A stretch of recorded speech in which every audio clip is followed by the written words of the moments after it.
Welcome back. I flew on some really old and crazy Soviet and Russian airplanes in the past. It was completely different school of flying. The pilots paid for the whole runway and they used the entire runway. Open left, 1x, return left, turn out. Безопасная скорость 300. 5. Высота по первая. 5, 10, 15, 20, 30, 40. So today, I'm going to share with you my last Aeroflot Ilyushin 96 flying experience in 2014.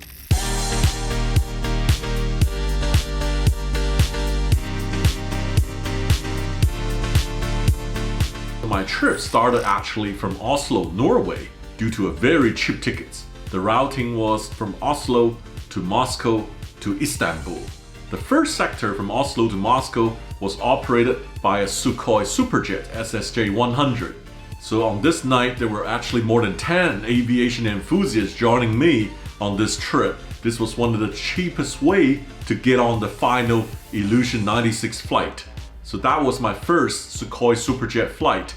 When I boarded the plane, it was very modern. It looks no different to a Western-made airplane. There were 3 rows of business class, 12 seats in the front, and 75 economy seats in 2 and 3 seats configuration. It looks like a regional jet.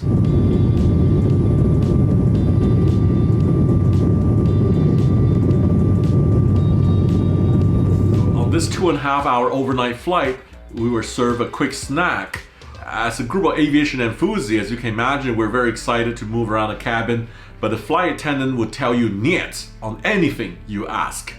Anything you ask will be met by a no, simple answer as that. There were just about 40 passengers on this segment. So I was really glad to have flown the Sukhoi Superjet because there were none flying in the Western world now, but there's still 160 flying inside Russia. There were lots of incidents recently that raised the alarm and question, is the Sukhoi Superjet safe?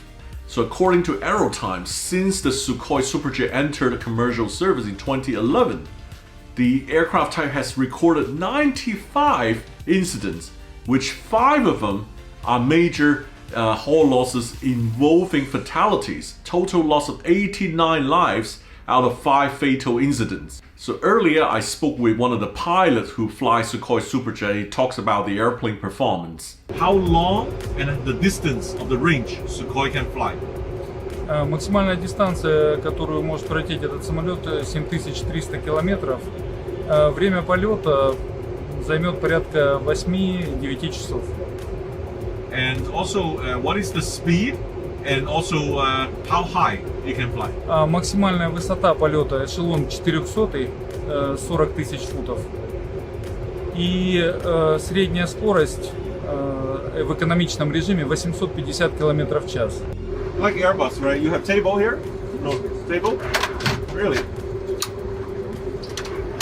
Wow. Navigation display and system display. Electrical system, hydraulic system, air condition system, engine APU, fuel.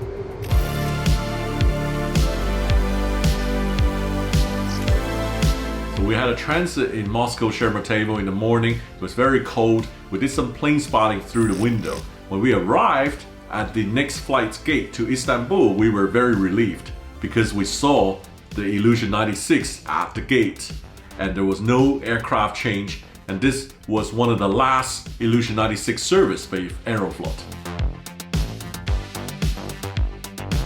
The IL-96 is a stronger and longer range of the previous predecessor Ilyushin 86 was designed and developed in the Soviet Union, and it was first flown in 1992 and entered the Aeroflot service in 1993. So when I finally boarded the IL-96, I felt like I was stepping into a time machine. The registration of the airplane was RA96008, the number 8 built IL-96, and it's about 20 years old at that time. So there were 2 rows of business class in the front, followed by a very tiny section of economy, and then followed by a huge section of economy all the way to the tail. There were no partitions, no bulkheads. It felt like you stepped into a cinema. with the rear goes slightly upwards because of the tail. And then also there was no overhead bin, so there was only side bins on each side. It feels very spacious and very different to all the other airplanes you've flown on. So we left the gates on time and we did some de-icing due to the cold and icy weather. Now here's the takeoff, and excuse for the footage because my camera somehow got stuck and focused on the water and all the blurriness of the window, but you can hear the noise. You can feel it was a very, very shallow takeoff. It was a typical Russian plane takeoff.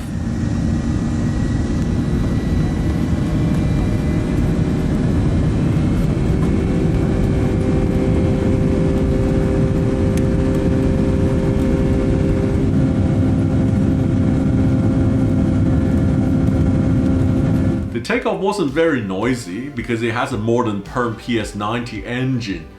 Here I found another YouTuber. He has a great footage from the cockpit of how the three-man cockpit crew operated IL-96 taking off from a very bumpy runway from Petropavlovsk, Kamchatsky in Kamchatka. Взлетаемся за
Добрый день, Aeroflot 726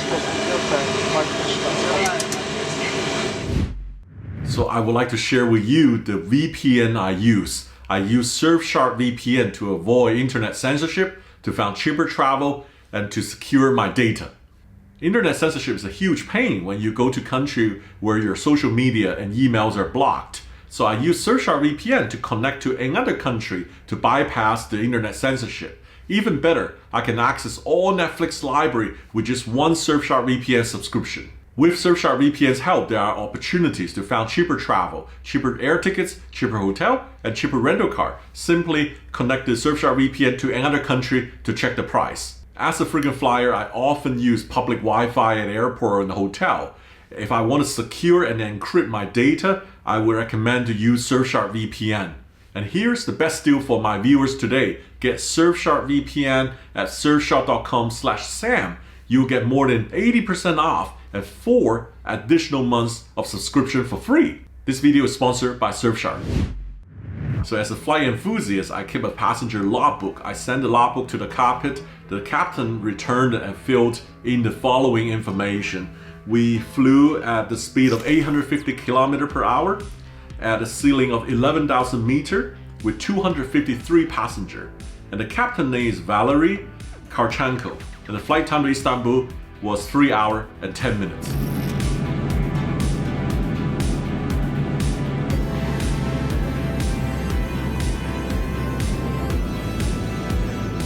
So you can see the design of the interior of a Russian airplane is also very different. Look at the individual fan nozzle that was mounted to the seat back or to the bulkhead.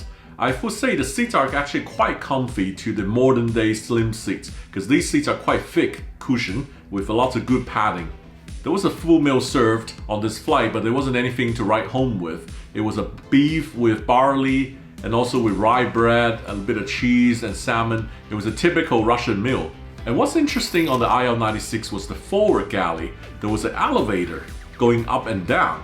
I didn't know it can go down actually, and I'm not sure what is in the compartment underneath. It might be a galley storing all the containers, and then the operator can move these trolleys go up and down through the elevator. So all the toilets block were in the rear. There were 6 of them in the rear that created a lot of foot traffic. So the flight attendants were typical Russian people. They spoke very little English. They didn't really care about all the flight enthusiasts roaming around the cabin, checking out things. And I think they kind of understand this was one of the last IL-96 mission.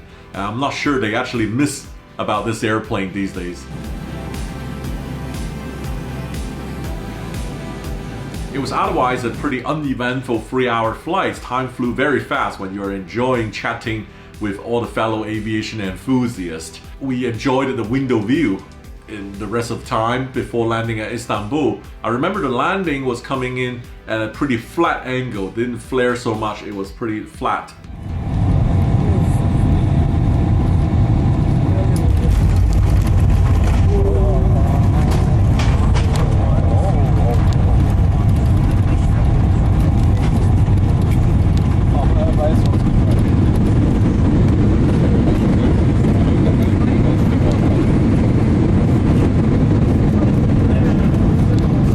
After landing, we started a taxi and then stopped somewhere in the middle. Everyone thought that was at the gates and everybody stood up.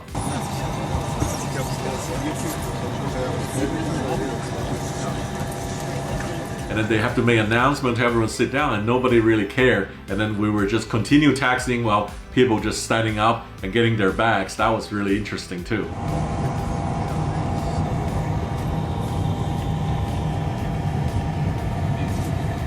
The surprise element came after we arrived at the gates. I was one of the last to deboard the plane and ask if I could come to the cockpit to see it. And to my surprise, the captain said yes. They allow us to go to the cockpit and we looked through it and he gave us a tour. All I remember he said was everything was automatic. That's all he said to me.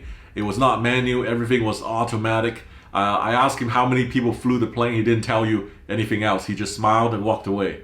So my personal feeling about the Il-96 is actually an improved version from the Il-86, which is noisy as hell and underperformed with very, very low range. This airplane now can fly intercontinental with winglets, with 4 modern engine, less noisy, but it still has all the Soviet characters. And what's said about the Il-96 was there were only 33 builds, and it was the end of the long Soviet Union legacy, and Russia haven't produced any wide-body airplanes since then. So as of 2024, there were 10 Il-96 still actively flying Russian government fleet. There were also 1 Il-96 flying with Cubana Airline that you can still buy a ticket and fly on. And there were also 1 stretch version of Il-96 cargo version flies with Skygates Airline Russia.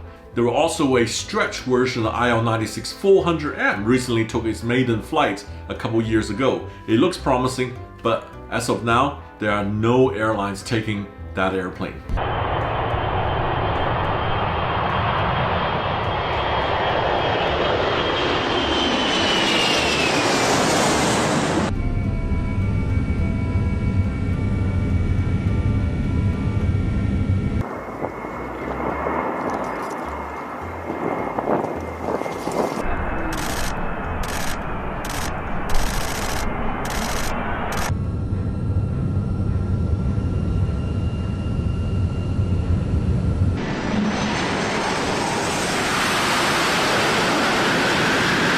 Well, that was my last IL-96 flying experience.